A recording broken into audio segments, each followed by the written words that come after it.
Japanese officials are working to contain the radiation threat following the reactor explosions at Japan's Fukushima nuclear power plant. Now, it's the worst nuclear accident in 25 years since Chernobyl.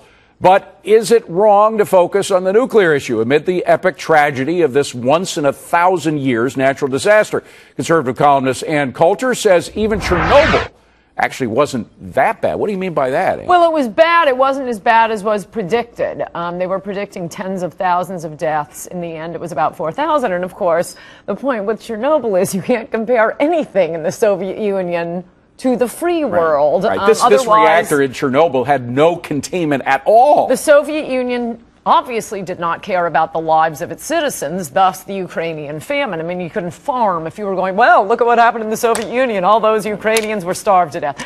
And similarly, I mean, they were just technologically primitives. They would go to the World's Fair and looked at flush toilets like it was, a nuclear reactor. No, they couldn't make Jell-O in the Soviet Union. So you cannot compare a Soviet-made nuclear power plant to anything in the free world. And I think the most important point is what saves lives is wealth, is a prosperous capitalist economy. And thus, for example, compare Haiti to Japan. Right. Japan had a worse earthquake. They're sitting right on top of a fault line. By about 1,000 times worse in terms of the Richter scale. And we're talking about a few thousand deaths. We don't know exactly how many, and I'm not discounting them, but 300,000. But back to the nuclear. I mean, Americans care a lot about the safety of their nuclear plants. One plant in San Clemente, California is right in a fault line. It's right next to the water, and it's only capable of defending itself against a 7.8 earthquake. So if, God forbid, we have a 9 or anything above 7.8,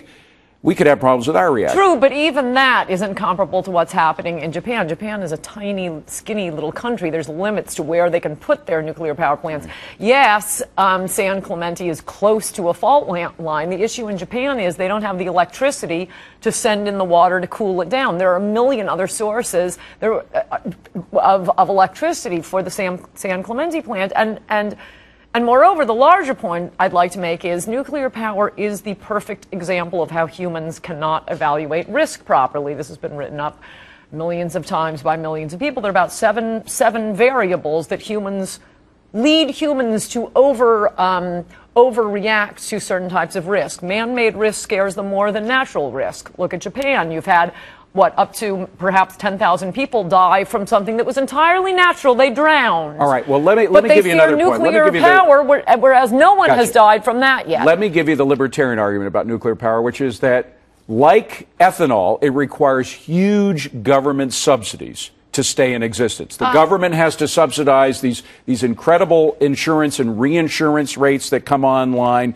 If the government was to back out of doing that subsidization, the nuclear industry would die. The same would not happen with gas or coal or oil. I contest that. When you look at all of the costs that are imposed by the government, allowing endless, pointless environmental lawsuits, by the government spending $18 billion for Yucca Mountain, and then Obama's energy secretary steps in the biggest news of 2009, which no one covered, and says, oh, nope, sorry, we're not going to store nuclear refuse in Yucca Mountain. We've just spent $18 million, and, oh, by the way, that means we can't have nuclear power plants because there's no place to store the waste. In the middle of a mountain, it's as safe as it could be, but, Senator Reid is deferring to a majority of his illiterate, easily frightened soccer mom voters who can't evaluate risk properly. Despite all the rationality that is coming out of Ann Coulter right now, do you think we will ultimately act rationally or irrationally based on what happened in Japan? It depends. You need statesmen to lead a country in something like this and not be taking a poll of morons. And unfortunately, everything about nuclear power has hits the variables of what frightened. Why are people more afraid of flying on an airplane than driving in a car? Because they're in control of the car. Something being out of their control frightens them more. It's hysteria. Same thing with wasp stings versus sharks. People fear something that's a large event as opposed to many small events more. Every single aspect of nuclear power hits the variable that makes people overestimate the risk. You have a new book, by the way.